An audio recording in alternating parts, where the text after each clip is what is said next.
the sandwich in between the slices of bread is Rich Eisen, who joins us now. The NFL Network. Tonight it'll be the Colts coming off an embarrassing home loss. They're on the road against those pesky Titans. How are you? And I fire fastballs with my lead-ins, Dan. You do? On the prompter. Oh, you do? I'm the Cy Young of the prompter. Wait, you have prompter? Yeah, sometimes. Yeah. You don't, Dan? I can't see the prompter, Rich. Oh, is that what it is? Yes, it's a bummer. So, but thankfully your ad-libbing skills have not waned or... They're mad-libbing.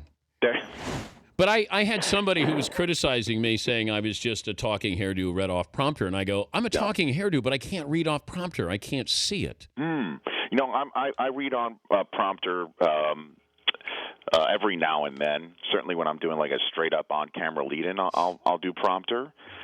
But as you know, I'm an ad-libbing fiend.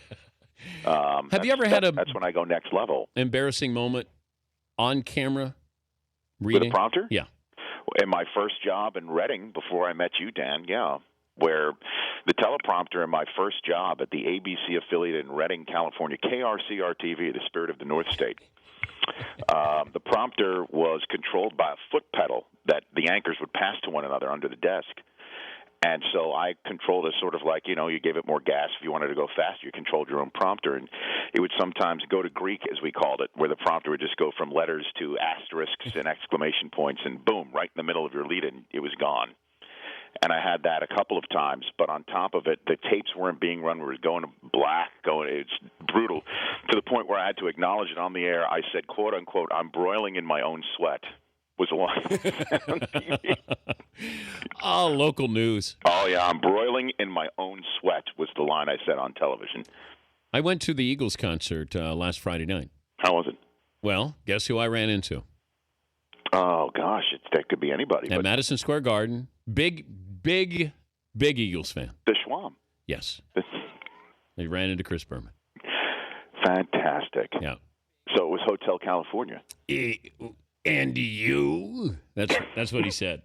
Were you guys holding up lighters during Desperado? No. Playing together? No. We went to Glenn Fry's dressing room, and we talked.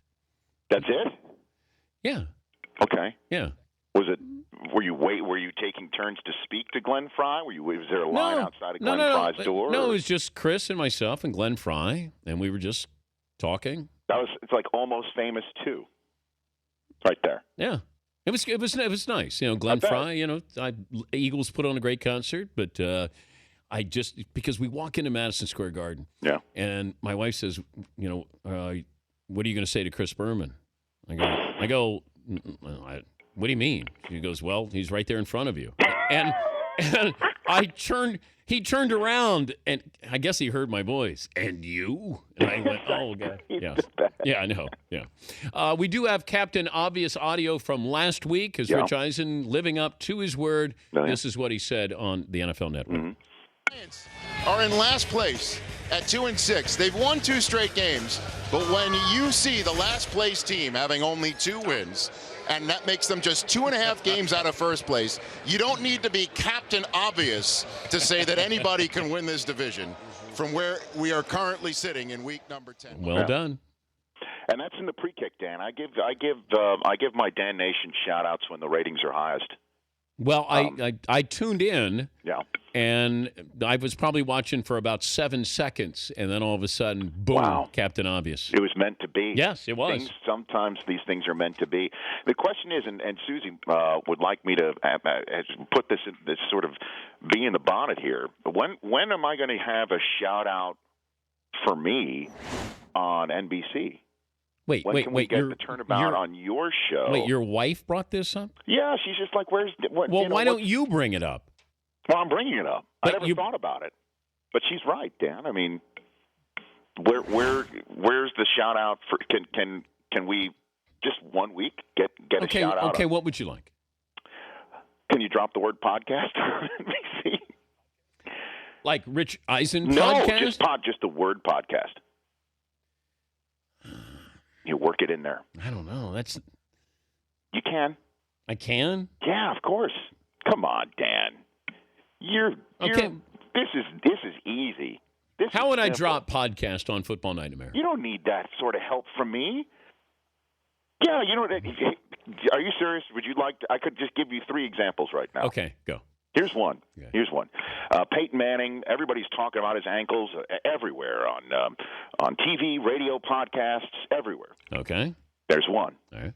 Okay. Now you don't need to have your own podcast to know. Fill in the blank there. Okay. I mean, should I keep going?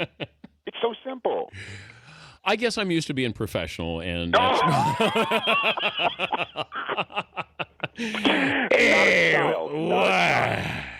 Okay. I saw this. Oh, let me bring up a topic we had yesterday. Sure. Fritzy had no guests, so we, of course, Oh, were... no. Well, he's made up for today. Oh, I know. But he thought it was Friday. He actually thought today was Friday, so That's he not loads true. up. Yes. Was it a Veterans Day because of Veterans Day? I have no idea. But he tweeted, a great show coming up on Friday, and it was everybody today. My Lord. Okay, would you rather be David Tyree or the lead singer of A-ha? Take on. Well, I'd rather be a one-hit wonder Yes. in the NFL or the world of music. Yes. Oh, I'll go David Tyree. If I said you could be Dexy's Midnight Runners Come on, Eileen, right there. or David Tyree. I still go David Tyree. Okay, Timmy Smith of the Redskins Yeah. or Sir Mix-a-Lot. Oh, Sir Mix-a-Lot. I'll go Sir Mix-a-Lot.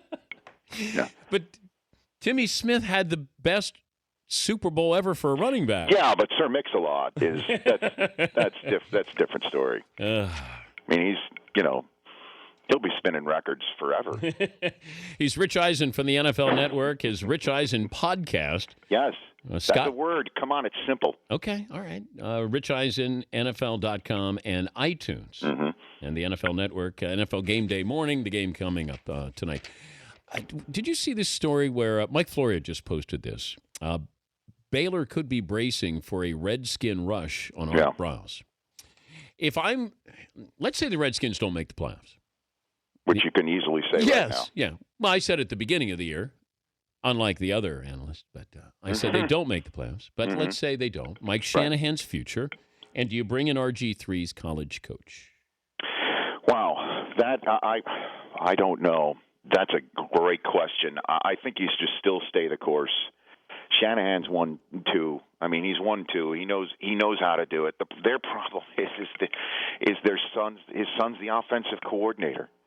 So you go from having a coach who can't fire his offensive coordinator to having a coach who can't be fired because you'll disappoint your franchise quarterback. I mean, if you're going to make a move, you should just absolutely change where you can make whatever change you want to make without affecting the other pieces of your puzzle. Wait, you don't think that Shanahan loses his job if they don't make the playoffs?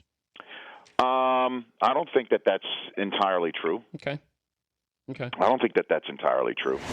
That the two rings in his case. Yeah, that doesn't hold up for him. No, that doesn't hold up now. Well, maybe not. I don't but think so. I don't think Shanahan's playing for his job here. I really don't. How much do you talk about incognito and Jonathan Martin's story tonight? 0%. Thank goodness. I'm so over that story, Dan. I'm so over it. But Rich, I'll tell you this. There are serious issues, obviously. No. I don't think. Do you think? Seriously, how many fans are calling you up burning up your radio line, wanting to talk about that right now? Well, I don't sit here and BS him. I'm not here for deception or I'm not. clicks. I don't BS. I've told them as we move along, if I can move it forward, then I'll do that. Yeah. And we're halfway through this, whereas everybody has already got the end of the story with this. I think it's just starting to really get interesting and it'll be flushed out here. Well, when we find out what happened, yes. if we ever do, I don't know if we're ever going to. We will. Everything? Well, I don't know. Yeah, you're going to find out a lot with these other text messages, and I think it puts into perspective at least their relationship.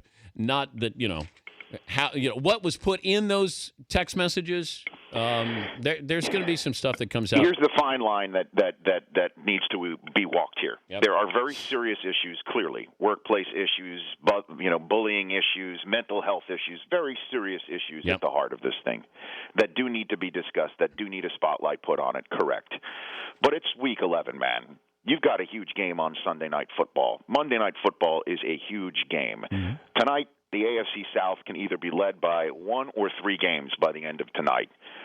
Fantasy football leagues are hurtling towards the playoffs with a bunch of people across this country wondering if they can go ahead and make their fantasy playoffs. These are all issues that I think fans have at the forefront of their mind. I agree.